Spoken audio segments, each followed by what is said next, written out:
நம்புவார்கள், தவக்குல் வைப்பார்கள். அது இருக்கிறதா? அதுவும் இல்லை. அப்ப நாங்க மூமின்களா? மூமின்கள். அல் முஃமினுல் காமில், பரிபூரண மூமின் அல்ல. அப்படி என்றால் இந்த குர்ஆன் ஆயத்துப்படி மூமின்கள் இரண்டு வகை. ஒன்று, வெறும் நாவினால் ஆமன்து பில்லாஹி வ மலாயிகத்திஹி வ குதுபிஹி வ ருசுலிஹி வல் யௌமில் ஆகிர் வல் கத்ரி கைரிஹி வ ஷர்ரி மினல்லாஹி தஆலா, இந்த 6 விஷயத்தையும் நாவினால் மொழிந்து கல்பால் ஏற்றுக்கொண்டு நம்பி அவங்களோட பாட்டுக்கு போய் கொண்டிருப்பவர்கள் ஒரு கூட்டம். நாவினால் மொழிந்து கல்பால் ஏற்றுக்கொண்டு கல்வை பரிசுத்தப்படுத்துவதற்காக சிறிய யுத்தம் செய்துவிட்டு பெரும் யுத்தத்தில் யாரெல்லாம் ஈடுபடுவார்களோ அவர்கள் அல் முஃமினுல் காமில், முஃமின் காமில், பரிபூரண மூமின்கள்.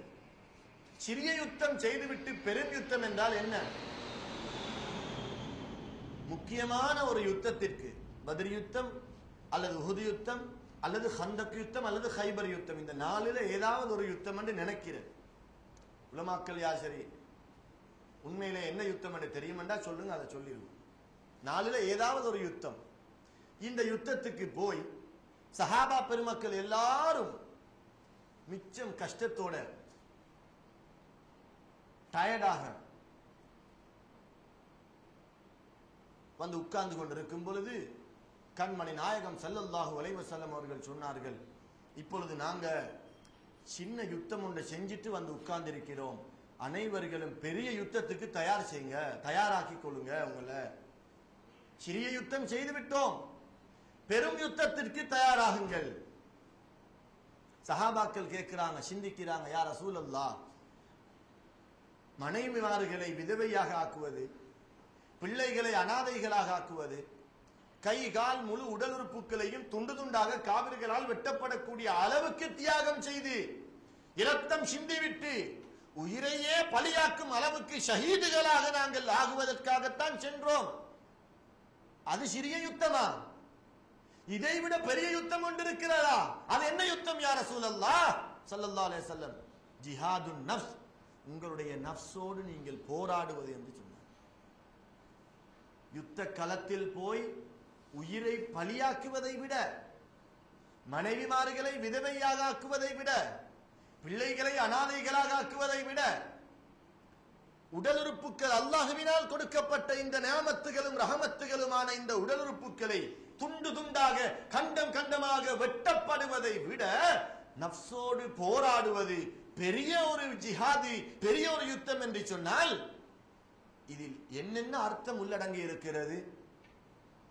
இதை பற்றி நாங்கள் சிந்திக்கிறது இல்லையா? இதை பற்றி சிந்திக்கிறதுக்கு அல்லாஹ் எங்களுக்கு அறிவை தரலையா?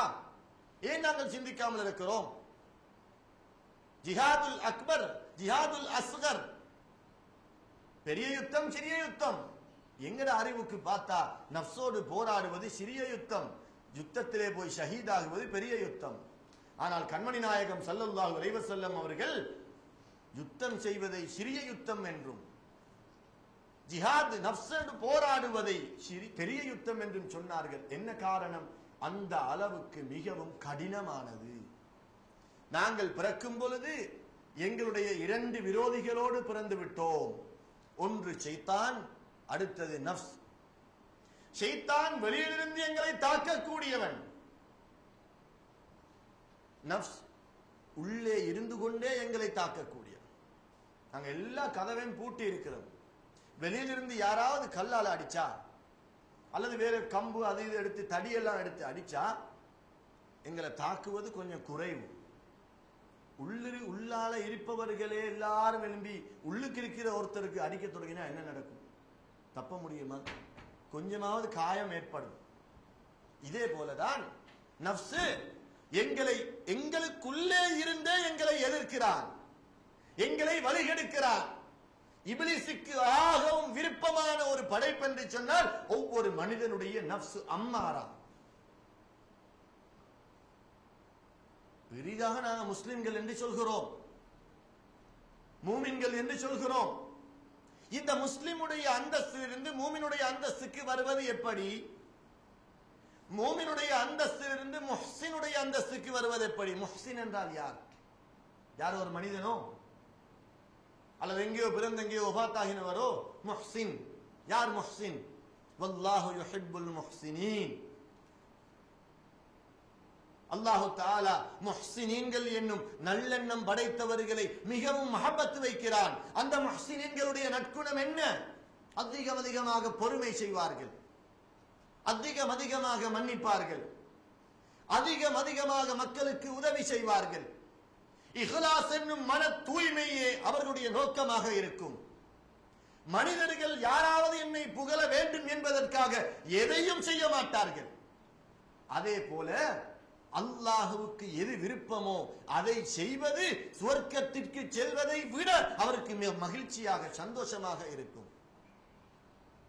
அல்லாஹ்வுக்கு எது வெறுப்போ அதை செய்வது நரகத்தில் இடுவதை விட, நரகத்தில் நெருப்பு எரியும் பொழுதே, புழு பூச்சிகள் எல்லாம் இருக்கும் பொழுது, நரகத்தில் ஒரு மனிதனை தூக்கி எரியும் பொழுது அதை அவன் எப்படி வெறுக்கிறானோ அதை விட ஒரு பாவம் செய்வதை உண்மையான ஒரு முஃமின் வெறுப்பார். அல்லாஹ் மட்டும்தான் எனக்கு வேண்டும், அல்லாஹ்வை தவிர வேறொன்றும் எனக்கு தேவையில்லை. அல்லாஹ்வுடைய திரு பொருத்தம், அல்லாஹ்வை நான் விரும்ப வைக்கக்கூடிய விடயங்கள் எதுவெல்லாம் இருக்கிறதோ அதை தேடி தேடி நான் செய்வேன். அல்லாஹ்வுக்கு மிகவும் விருப்பமானது எது?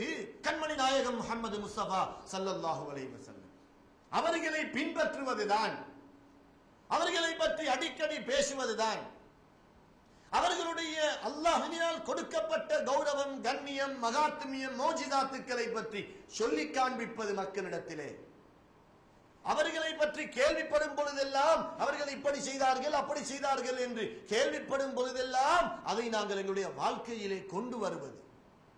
கண்மணி நாயகம் ஸல்லல்லாஹு அலைஹி வஸல்லம் அவர்களுக்கு எது விருப்பமோ அந்த அனைத்தையும் நாங்களும் எமது மனைவி மக்களும் செய்வதுதான் அல்லாஹ்வுக்கும் விருப்பம், அல்லாஹ்வுடைய ரசூல் கண்மணி நாயகம் ஸல்லல்லாஹு அலைஹி வஸல்லம் அவர்களுக்கும் விருப்பம்.